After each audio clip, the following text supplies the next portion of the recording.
Hello everyone, आप सभी आंगनबाड़ी सेविकाओं का, सभी सहायिकाओं का, आईसीडीएस से जुड़े सभी कर्मचारियों का इस नए और इन्फॉर्मेटिव वीडियो पर एक नई जानकारी के साथ मैं फिर से स्वागत करता हूं।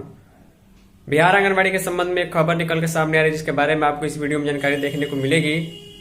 आप सभी को अच्छे तरीके से मालूम है कि जिस डेट में जो खबर होती है वो खबर मैं आपको प्रोवाइड करता हूँ, चाहे वो मानदेय, गोदभराई, अन्नप्राशन, मोबाइल रिचार्ज के पैसे के संबंध में हो या फिर किसी प्रकार के नए फॉर्म के संबंध में हो, आईसीडीएस का कोई लेटर हो, समीक्षात्मक बैठक हो, कोई नया काम हो, पोषण ट्रैकर ऐप का अपडेट हो, ऑनलाइन ऑफलाइन काम हो।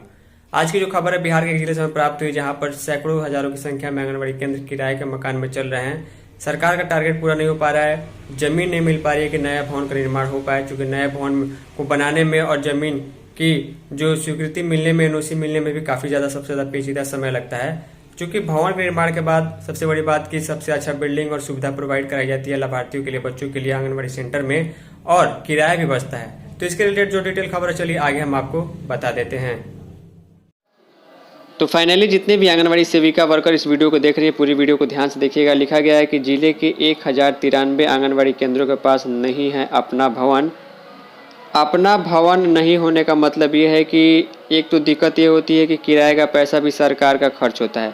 इसके अलावा जो मिनिमम रिक्वायरमेंट होती है कि कितना बड़ा आंगनबाड़ी केंद्र का भवन होना चाहिए, जिसमें बच्चे खेलते हैं, किचन भी होना चाहिए और बच्चों को बैठ कर पढ़ने की व्यवस्था भी होनी चाहिए। लेकिन किराए वाले भवन में इतना नहीं हो पाता है, क्योंकि किराया भी कम मिलता है और समय से नहीं मिलने के चलते काफ़ी ज़्यादा परेशानी सेविकाओं को आती है।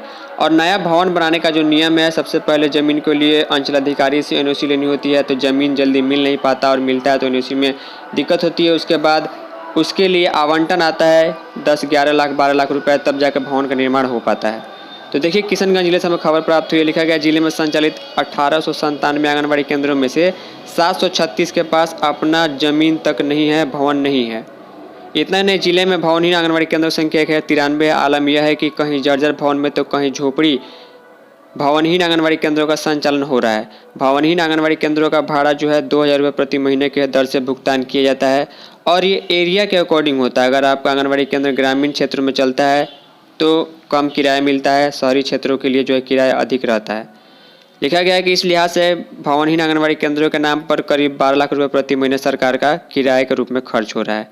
हालांकि विभिन्न विभागों में आधारभूत संरचनाओं को मजबूत करने की दिशा में कई कदम उठाए जा रहे हैं, लेकिन गरीब बच्चों के प्रारंभिक शिक्षा से जुड़े महत्वपूर्ण कार्यक्रम बाल विकास परियोजना के बेहतर तरीके के संचालन में कई बाधाओं से कारण जमीन पर अभाव जो है बड़ी समस्या बनकर सामने आई है।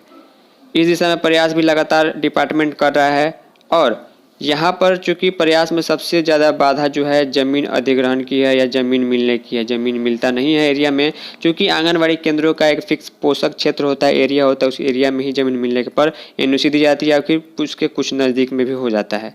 लिखा गया है कि मानसिक विकास करने के साथ साथ गर्भवती धात्री के पोषण और स्वास्थ्य पर विशेष ध्यान दे, समाज से कुपोषण, जच्चा बच्चा मृत्यु दर को कम करने के सहित कई तरीके के काम आंगनबाड़ी सेविकाओं को ऊपर है। 2000 रुपये प्रति माह की दर से सरकार भुगतान करती है, लेकिन किराए का पैसा समय से नहीं मिलने या अन्य समस्याओं के चलते शहरी क्षेत्रों में अच्छे जगहों की और किराए के मकान की काफ़ी दिक्कत है। तो इस प्रकार की स्थिति आज की खबर थी। उम्मीद करूंगा कि आपको जानकारी समझ में आई होगी। फाइनली इस वीडियो में इतना ही।